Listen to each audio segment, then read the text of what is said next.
The great hall of the Neutral Assembly Station was filled with beings from across the galaxy. Some had scales. Some had feathers. Some floated in special tanks because they could not breathe normal air. They had all come to this place for one reason: to stop a war. Park Ji-woo stood at the center of the human delegation. She was 53 years old, with hair that had turned silver at the temples. Her face showed the tiredness of 18 months of work. 18 months of talking, arguing, begging, and hoping. She had given everything she had to bring peace between the Corvani Empire and the Melth Collective. The war had already killed billions. Entire planets had burned. Refugee ships filled with crying children drifted between the stars, looking for any world that would take them. Park Ji-woo had seen the images. She had read the reports. She had held the hands of survivors and promised them that she would try to make the killing stop, and she had almost done it. The peace agreement sat on the table in front of her. 300 pages of careful words. Every line had been argued over. Every paragraph had been checked and checked again. Both sides had agreed to the terms. The war was supposed to end today. Then the Corvani High Commander spoke. His name was Vreth, and he was tall, even by the standards of his species. The Corvani looked somewhat like large lizards, but they walked upright and wore armor that gleamed like black glass. Vreth's eyes were cold and yellow, and they showed no emotion as he made his demand. "Before we sign this agreement," he said, his voice deep and rough, "there is one more condition. The humans must give us their colony world of New Bizon. This will prove that they are truly neutral in this conflict." The hall went silent. Park Ji-woo felt her heart stop for just a moment. New Bizon was home to 12 million people. Families had lived there for 3 generations. Children had been born there. Old people had died there and been buried in its soil. It was not just a planet.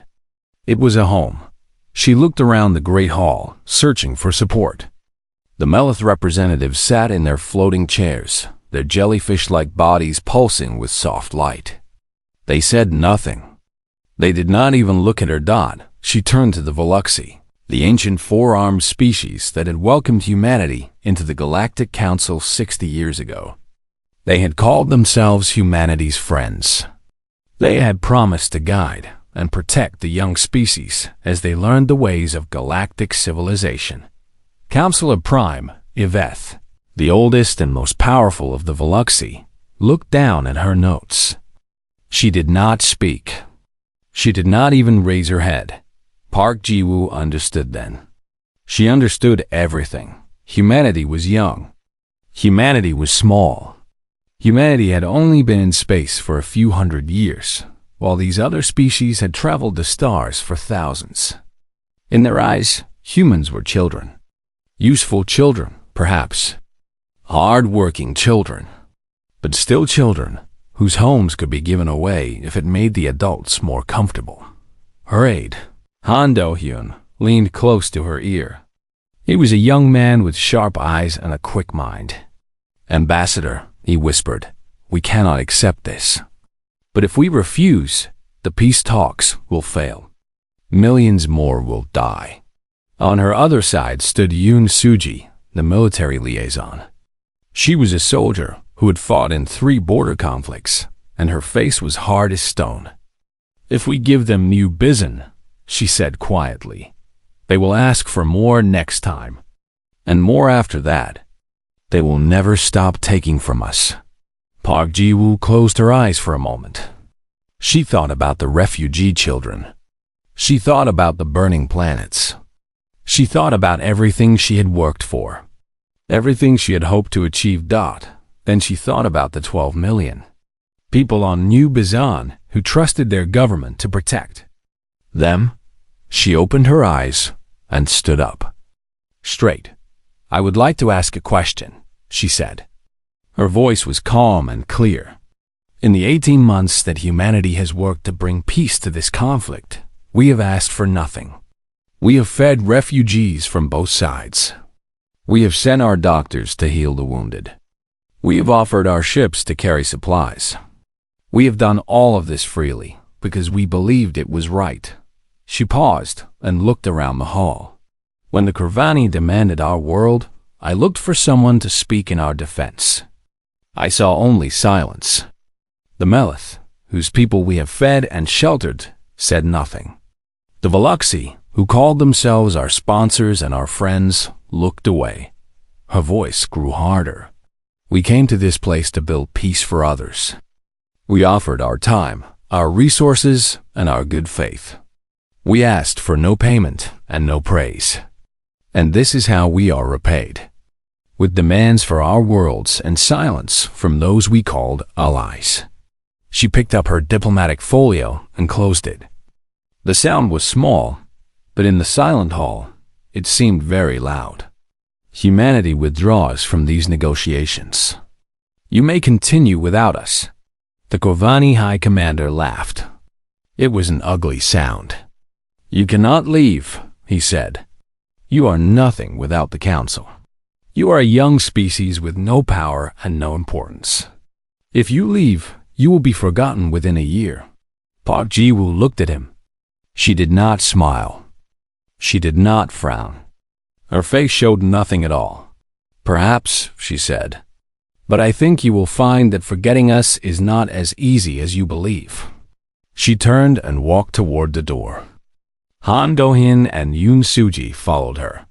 Behind them, the rest of the human delegation rose from their seats and gathered their things in the great hall. 100 species watched in confusion. Some were angry.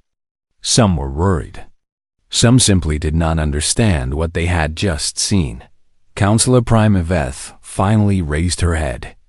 Her forearms trembled slightly. "Ambassador Park," she called out.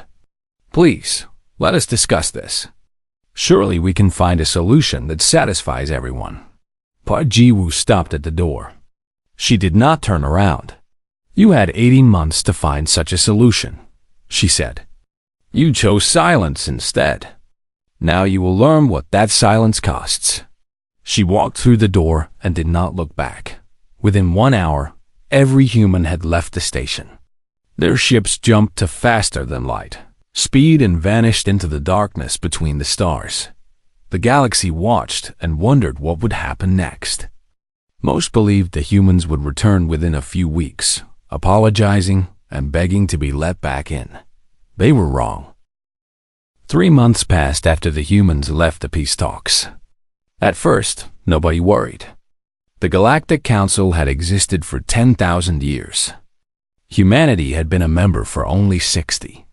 Surely a young species would realize their mistake and come back. But the humans did not come back. The war between the Kurvani and the Melith grew worse. Without the human mediators, the negotiations fell apart completely. The Kurvani pushed deeper into Melith space. The Melith fought back with desperate fury. New planets burned. New refugees fled their homes. The Galactic Council tried to find other mediators. They asked the Veluxi, but the Veluxi were too old and too proud. They asked the Kreth, but the insect-like Kreth were too strange for the others to understand. They asked the Varathi, but the crystal beings moved too slowly and thought too differently. None of them could do what the humans had done.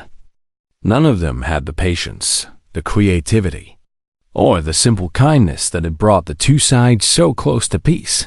Meanwhile, strange things began to happen across the galaxy. On the industrial world of Calith Prime, the factories that built starship engines began to slow down. The managers sent angry messages to their suppliers, demanding to know why the parts were not arriving. The answer was always the same. The human engineers who designed those parts had gone home, and nobody else knew how to make them. On the agricultural moon of Vesa, the great food processing centers began to fail. For 30 years, human farmers had taught the locals better ways to grow crops and store food. Now the humans were gone, and the old problems returned. Harvests rotted in the fields. Storage units broke down and could not be fixed. On the medical station above the planet Then, Doctors watched helplessly as patients died from diseases that should have been easy to cure. The human medical teams had handled most of the difficult cases. They had brought medicines and techniques that other species had never seen. Now the beds were full and the medicine cabinets were empty. Admiral Kang Taiho was the commander of the United Earth Defense Fleet. He was a serious man with gray hair and a face that rarely smiled. When the Galactic Council sent a message demanding that he return the human military observers to their peacekeeping operations, he sent back a reply that was only 5 words long. Earth protects its own. The Council was angry. They sent more messages. They made threats.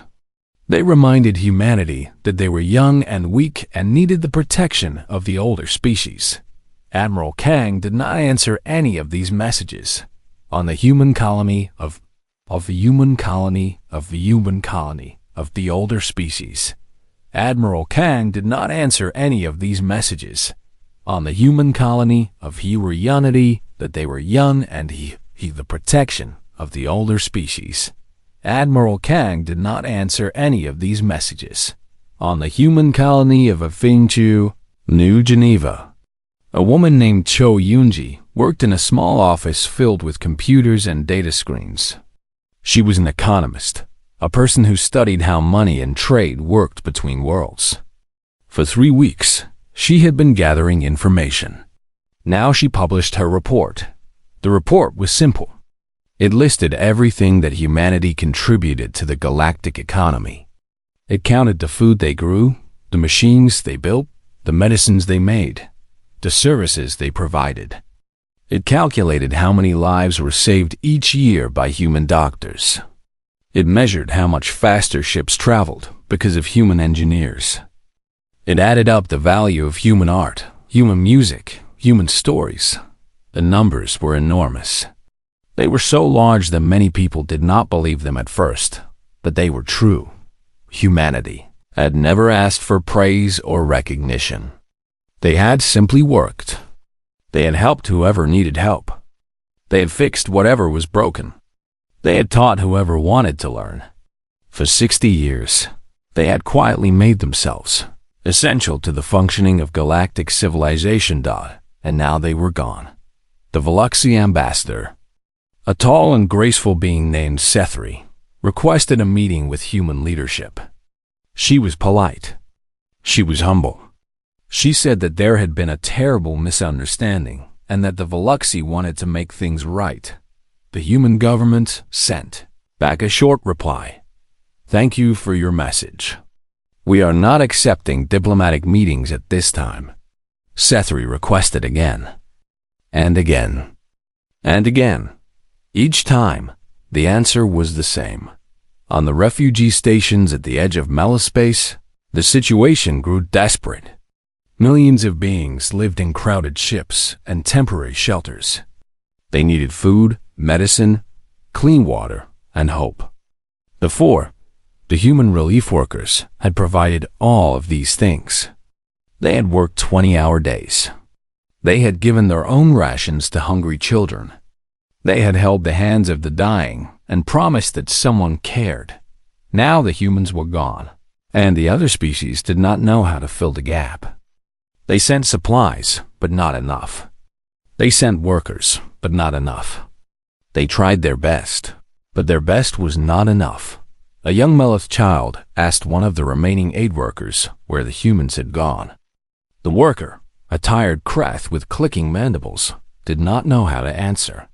They left, the Krath finally said. Why? The child asked. The Krath thought about the question for a long time. Because we did not stand with them when they needed us, it finally said. Because we were silent when we should have spoken. The child did not understand. It was too young to understand politics and betrayal and the cost of silence. But the Krath understood. And slowly, across the galaxy, others began to understand too. Counselor Prima Veth sat alone in her private chambers on the Veluxy homeworld. She was very old, even by the standards of her long-lived species. She had led the Galactic Council for 200 years. She had seen empires rise and fall. She had watched young species grow and old species fade. She had never seen anything like this. The humans had not declared war. They had not made threats. They had not demanded anything. They had simply stopped helping. They had gone home and closed their doors and refused to answer when others knocked, and the galaxy was falling apart without them. Yvette looked at the reports on her desk. Food shortages on 12 worlds. Medical crises on 30 more. Supply lines breaking down. Trade networks collapsing. And in the middle of it all, the Kovani and Melith still killing each other, with no one left to stop them. She put her head in her hands, a gesture she had learned from watching humans. What have we done? She whispered to the empty room. What have we done? But there was no one to answer her. 6 months after humanity walked away from the peace talks, the Galactic Council called an emergency meeting. It was the first such meeting in 300 years. The last one had been called when an ancient machine civilization had awakened and threatened to destroy all organic life. This crisis was different, but in some ways it felt even worse. The great chamber on the Council's headquarters station was built to hold representatives from 500 species. Today it was packed with more than that. They came from the core worlds and the outer territories. They came from rich planets and poor ones. They came because they were afraid, and they did not know what else to do. Councilor Prime Yvette stood at the central platform. Her forearms hung at her sides, and her ancient face looked more tired than anyone had ever seen it. She waited for the noise to die down, but it did not. The chamber was filled with shouting. "This is your fault." The Kovani representatives screamed at the Melith delegation. "If you had simply surrendered, the war would be over. You invaded our space."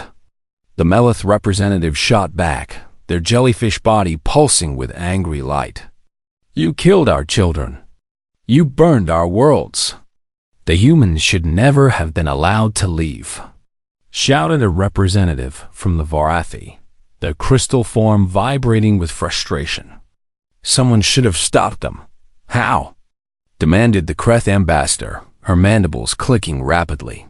"Were we supposed to force them to stay? Were we supposed to threaten them? That is exactly the behavior that made them leave in the first place." The shouting grew louder. Species that had been allies for centuries turned on each other.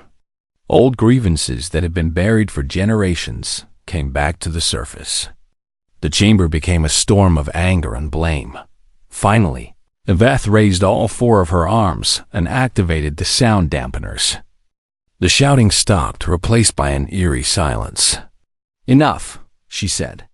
Her voice was quiet, but it carried to every corner of the room. "Enough blame. Enough anger. We are here to solve a problem, not to create new ones." She lowered her arms and looked around the chamber. "Let me tell you what is happening across our galaxy. The war between the Kovani and Melith has spread to 7 new systems in the past month. Refugee numbers have doubled. 12 worlds are facing famine because their supply lines have collapsed. A plague has broken out in the Outer Rim territories, and it is spreading faster than we can contain it." She paused to let the words sink in. Before the humans left, their medical teams were the primary responders to health crises in the Outer Rim. They had techniques and medicines that we do not have. Now they are gone, and people are dying. A murmur went through the crowd. Many of them had not known this. Before the humans left, their engineers maintained the navigation beacons along the main trade routes. Without those beacons, ships are getting lost. Some have crashed into asteroids. Some have run out of fuel in empty space. The death toll is rising every day. More murmurs. More shock. Before the humans left, their agricultural experts were helping 37 worlds improve their food production. Now, those programs have stopped. Harvests are failing. People are going hungry. Yvette looked around the room one more time. Her eyes, which had seen so much over so many centuries, were filled with something that might have been shame. "We treated the humans as children," she said. "We accepted their labor, their kindness, their endless patience. And when they were threatened, when the Corvani demanded their world as a price for peace, we offered nothing in return." She let the silence stretch out. "We were silent. We were cowards. And now we are paying the price for our cowardice." The Corvani representative rose from his seat. "This is foolishness," he said. "The humans are one small species. The galaxy does not depend on them. We have survived for thousands of years without them, have we?" Yvette asked. "Tell me, Ambassador, how many of your ships use navigation computers designed by human engineers? How many of your soldiers eat food grown with human farming techniques? How many of your wounded are treated with human medical procedures?" The Corvani opened his mouth, then closed it again. He did not have an answer. "We did not notice what the humans did for us because they never asked for anything in return," Yvette continued. "They did not demand payment. They did not seek glory. They simply helped whoever needed help, whenever help was needed. And because they asked for nothing, we gave them nothing. Not even our voices, when they needed us to speak." A small voice came from the back of the chamber. It belonged to a Delany representative, a young female with blue-green skin and gills that fluttered when she breathed. "What do we do now?" she asked. "How do we fix this?" Yvette shook her head slowly. "I do not know," she admitted. "I have led this council for 200 years. I have negotiated treaties and ended wars. But I do not know how to make someone trust us again after we have betrayed them.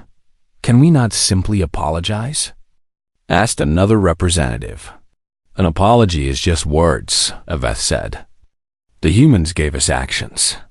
They gave us help when we needed it, protection when we were weak, kindness when we were cruel.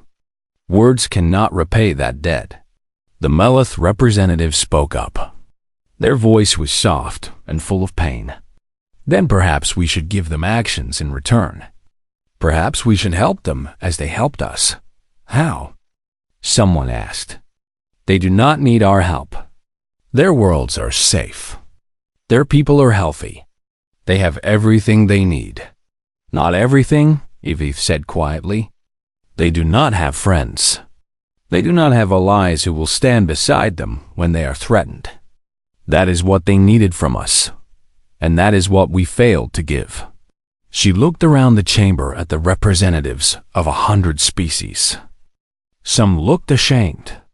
Some looked angry. Some looked lost. "We did not lose military allies today," she said. "We did not lose trading partners or political connections. We lost something far more valuable. We lost the only species in this galaxy that helped others without asking what they would receive in return." The chamber was silent.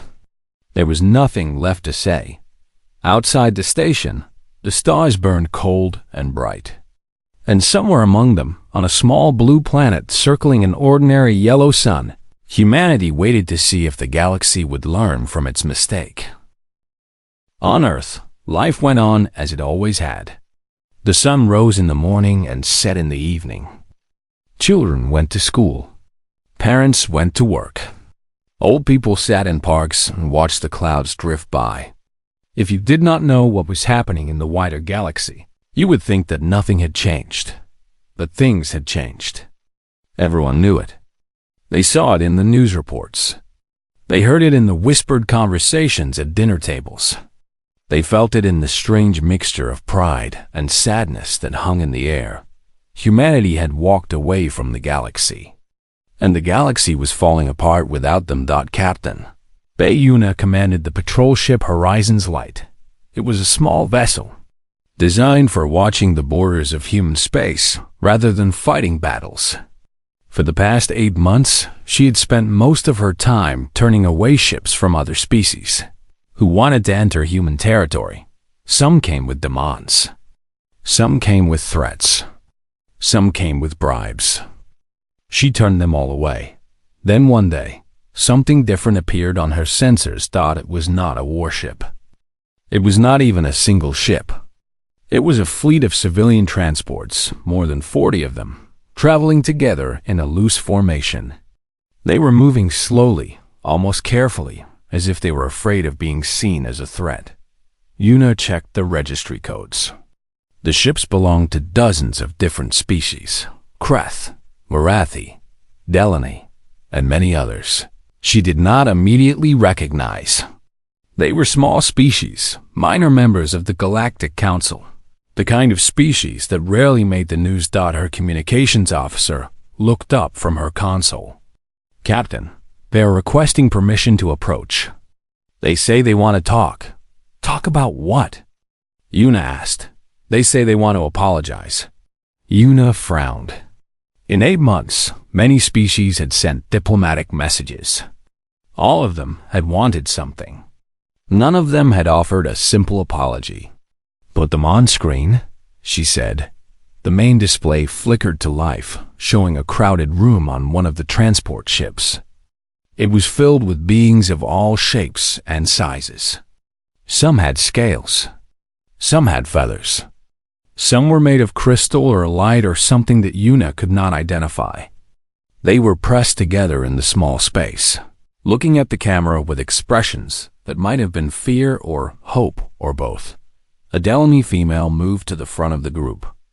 Her blue-green skin shimmered under the ship's lights, and her gills fluttered nervously as she spoke.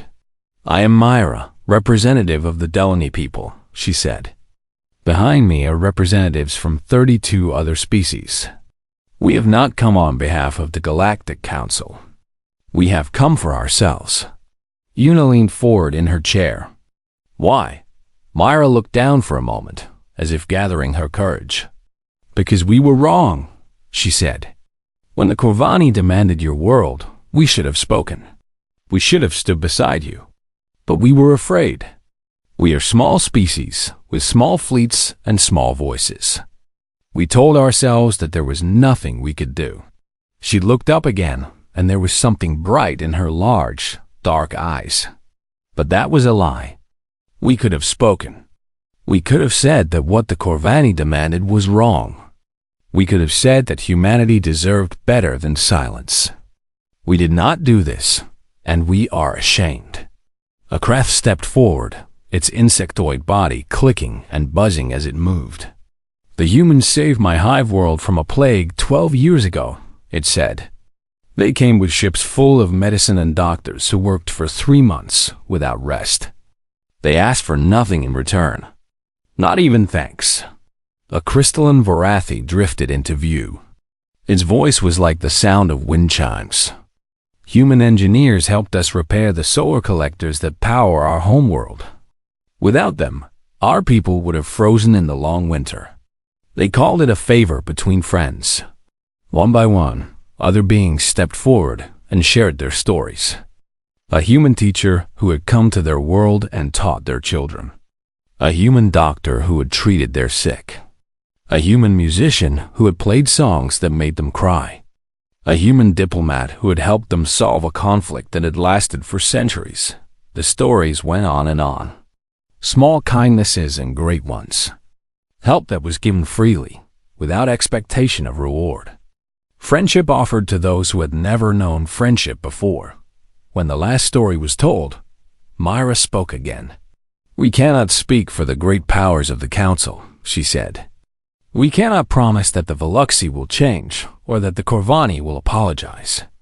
But we can speak for ourselves.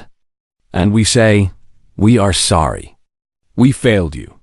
And we will never fail you again."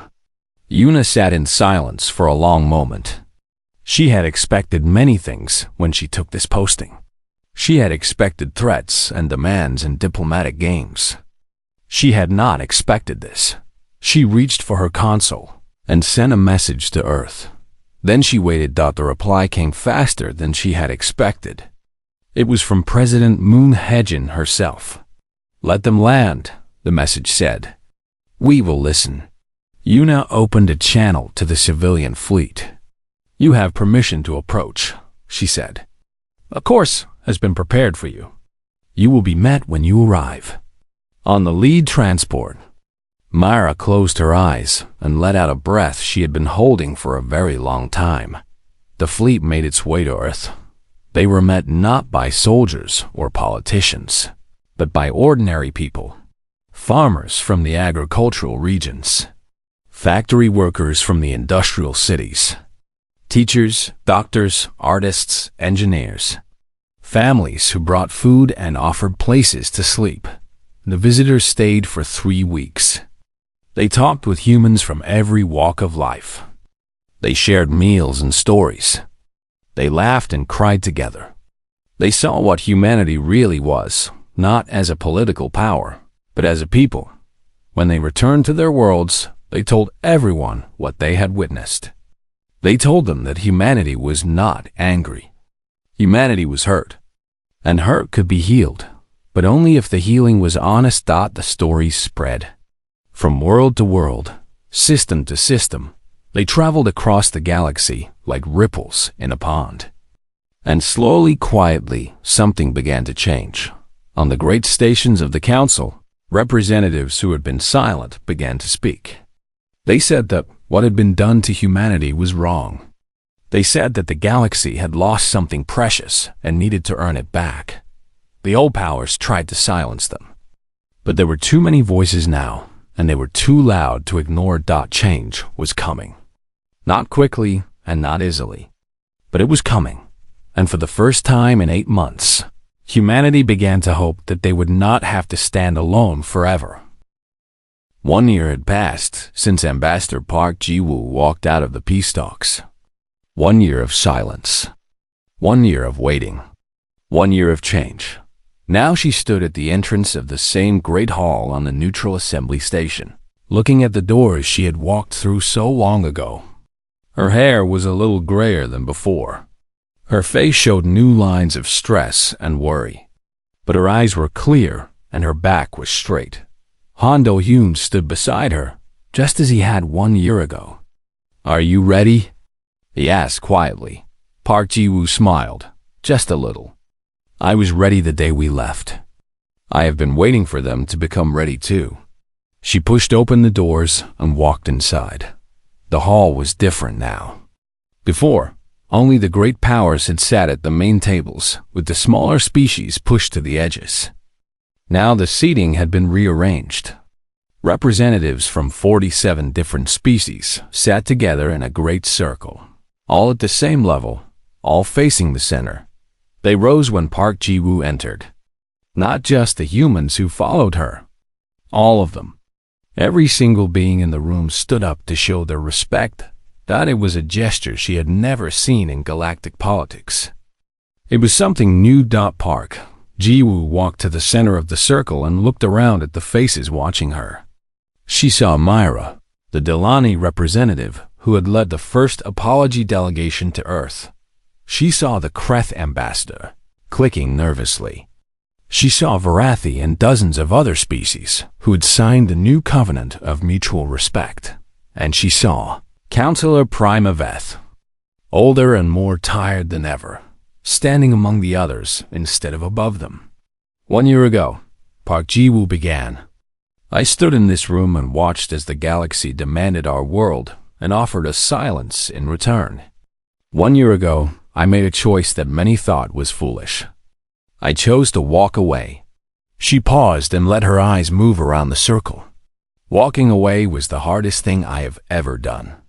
I knew that without our help, people would suffer. I knew that the war would continue and that refugees would die.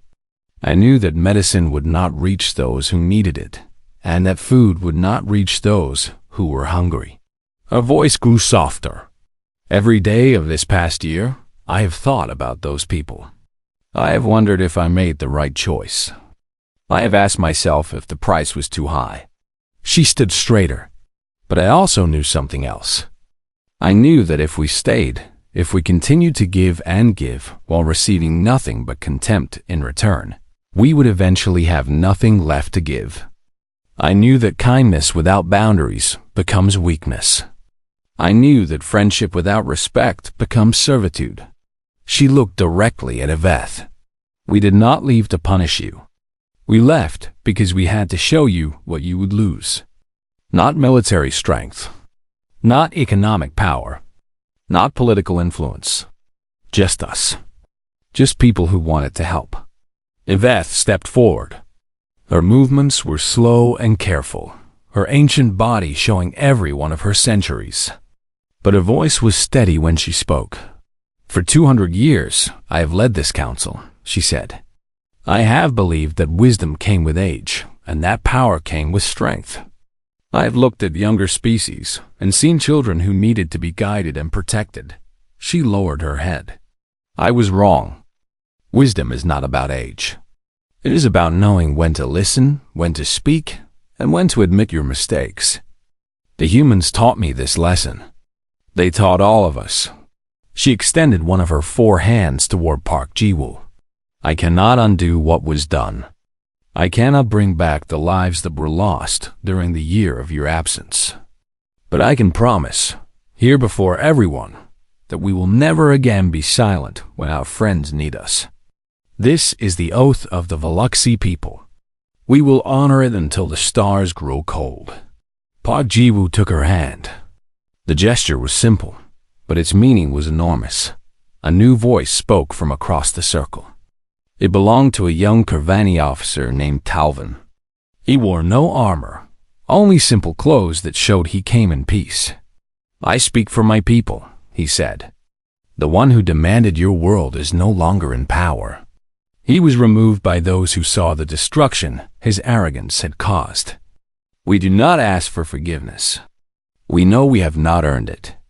But we ask for a chance to prove that we can be better than we were. The Mulleth representative spoke next. The war has exhausted us, they said, their body pulsing with tired light. We have no more strength to fight. We accept the peace terms that were proposed a year ago. We ask only for help in healing our wounded and feeding our hungry. Park Ji-woo looked around the circle one more time. She saw hope in the faces watching her. She saw shame and regret. She saw the beginning of something new. Humanity did not come back to rule, she said. We did not come back to demand payment for what we have done or punishment for what was done to us. We came back because that is who we are. We help. It is what we do. It is what we have always done. She paused. But we will not be silent anymore. When we see wrong, we will speak. When we see injustice, we will act. And when we are threatened, we expect our friends to stand beside us as we have stood beside them. She lifted her head high. This is the new covenant between humanity and the galaxy. Mutual respect.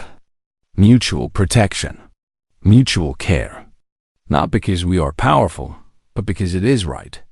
Not because we are afraid, but because we choose to trust each other. The hall was silent for a long moment. Then Myra began to applaud. The sound was strange, a gesture she had learned from humans during her visit to Earth. But soon others joined her. The clapping spread around the circle, mixed with clicking and humming and other sounds of approval from 100 different species. For the first time in a very long time, Park Ji-woo smiled. Not the careful diplomatic smile she had worn for years. A real smile, full of hope and relief and joy. Outside the station, the stars burned bright against the darkness of space. Somewhere among them, on a small blue planet circling an ordinary yellow sun, children looked up at the night sky and wondered what was out there. They would grow up in a different galaxy than their parents had known. A galaxy where being kind was not seen as weakness. A galaxy where helping others was respected rather than taken for granted. A galaxy where even the smallest voice mattered, as long as it spoke for what was right. It would not be a perfect galaxy. There would still be conflicts and misunderstandings and mistakes. There would still be moments when trust was broken and hearts were hurt. But there would also be something that had not existed before. There would be memory. The memory of what happened when the galaxy forgot to value those who served it with love. And that memory would last for a very, very long time. In the Great Hall, Ambassador Park Ji-woo stood among her new allies and old friends, watching the beginning of a new age. "Welcome back," Counselor Pranav said softly. Park Ji-woo nodded. "It is good to be back," she said. "Now let us get to work. There is a galaxy to rebuild." And together they began.